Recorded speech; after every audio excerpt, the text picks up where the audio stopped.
Coucou tout le monde, j'espère que vous allez bien. On se retrouve dans une vidéo pas du tout prévue. En fait, je vous explique. Pour le repas de la fête des mères, je fais un repas sri-lankais vraiment de A à Z. Et donc du coup, je vais avoir besoin de noix de coco pour faire maison ma crème de coco et mon lait. Alors du coup, j'ai pris des noix de coco entières. Je vais filmer ça. Je sais pas ce que ça va donner honnêtement parce que si je foire ma crème et mon lait de coco, techniquement, je peux pas faire mes plats. C'est un rice and curry en fait. Bon, j'ai pris des briques au cas où pour si je fais un carnage. Mais la première étape déjà, ça va être d'ouvrir les noix de coco parce que j'en ai 9 en tout pour mon plat. Et j'ai jamais fait ça. Bon bah c'est parti, let's go!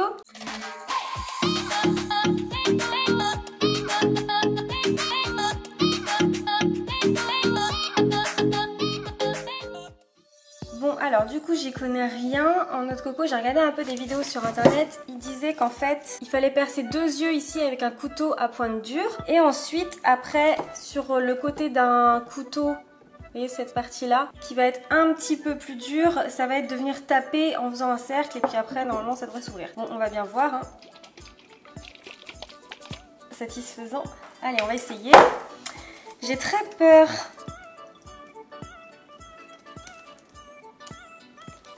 Déjà, c'est super dur à percer. J'ai envie un peu de taper. Eh les gars, j'ai envie de prendre un burin moi. Bon, j'ai changé de technique. Le petit couteau là, il marche pas de ouf. Pourquoi j'ai été faire ça moi encore? Ouais, je te jure, maman, t'as intérêt de kiffer le repas. Hein, parce que j'y mets vraiment toute ma force et tout mon cœur là. A few moments later. J'ai fini avec le ciseau. Et en fait, on entend bien en appuyant bien un appel d'air. Là, et je pense que je devrais pouvoir sortir l'autre coco maintenant. La technique du ciseau est bien meilleure. Alors, ma coco est vide, j'ai l'impression. On va passer à la deuxième étape. Vu la réussite de la première, j'ai un peu peur pour la deuxième.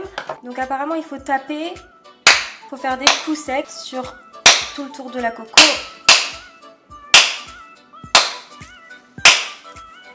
Ça a marché! Regardez, elle a commencé à fissurer un petit peu. Bah, faut vraiment taper pas mal et en fait, elle se fissure toute seule. Après, on va pouvoir l'ouvrir. Waouh! Et voilà, la première de fête.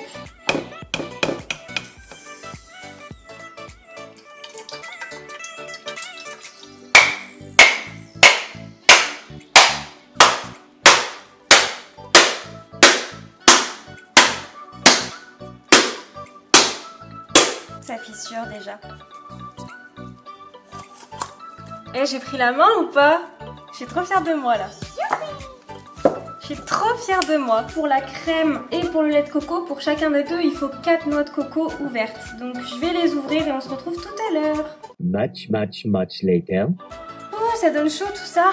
Alors, du coup, pour le lait et pour la crème de coco, donc comme je vais faire les deux, on a besoin de l'intérieur de 4 cocos râpés. Donc je vais commencer à râper l'intérieur de mes noix de coco et puis je vais séparer un côté avec le saladier pour la crème et un côté le saladier pour le lait de coco. Alors, je ne sais pas si ça se détache bien de la coque.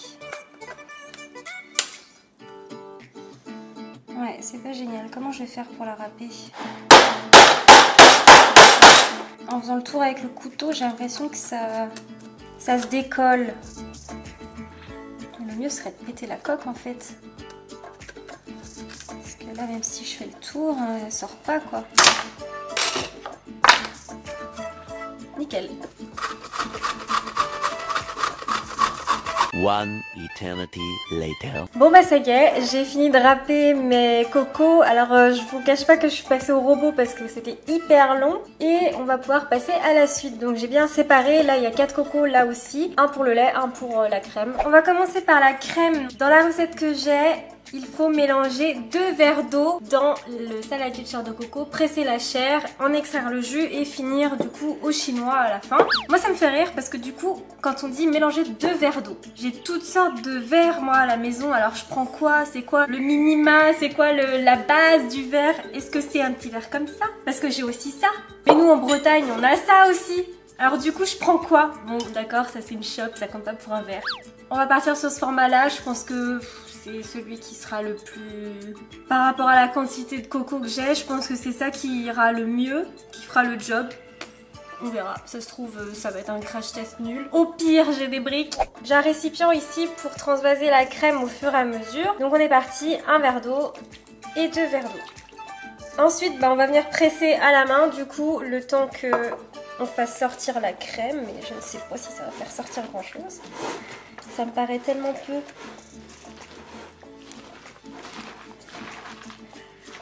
En fait, j'étais pas du tout à l'aise avec tous mes machins. Je pense que ça va être plus simple pour moi de faire directement comme ça, là. Comme si j'avais un chinois, en fait.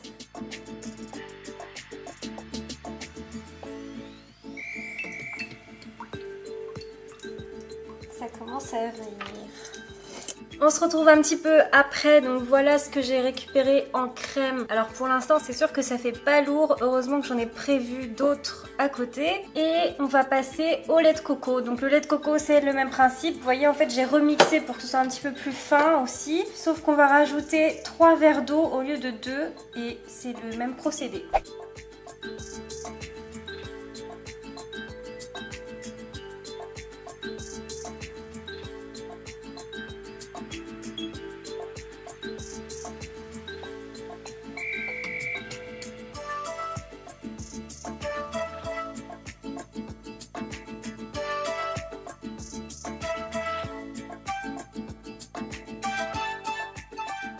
Voilà, la crème de coco, on n'a pas l'impression mais elle est un petit peu plus épaisse que le lait. Par contre, vous voyez, elle commence à faire un petit peu de crème au-dessus. Et ça, j'ai pas réussi à en avoir plus. Par contre, le lait de coco qui est beaucoup plus liquide, là, on a récupéré quand même beaucoup plus à côté. Mais c'est pas grave parce que pour mon plat, du coup, j'ai quand même pris des briques pour compléter si jamais j'en avais pas assez. Donc, je vais faire avec. En tout cas, c'était cool de voir comment faire. Et si vous avez d'autres recettes pour la crème, je suis preneuse parce que je trouve qu'on n'en a pas récupéré beaucoup non plus. Dites-moi dans les commentaires si vous avez déjà réussi à faire de la crème ou du lait de coco maison. En tout cas, c'est hyper agréable parce que le fait de travailler la coco, j'ai les mains toutes douces. La chair fond, donc on a vraiment toute l'huile de coco sur les mains, c'est hyper agréable. En ce qui concerne pour moi la chair de coco qui reste, je vais en avoir une bonne partie pour mes plats. Également, je vais en congeler toute une partie comme elle est déjà prête. Ça me servira pour des gâteaux, pour des smoothies ou autre. Et l'autre coco du coup est restée dans un saladier également. Je vais la filtrer, la mettre au frais et ça me servira de petite boisson. Je vous remercie d'avoir suivi cette vidéo. On se retrouve bientôt. N'hésitez pas à vous abonner, à liker la vidéo et à la partager si elle vous a plu. Pour les nouveaux, bienvenue et je vous invite à vous abonner. Prenez soin de vous. Bisous. Ciao.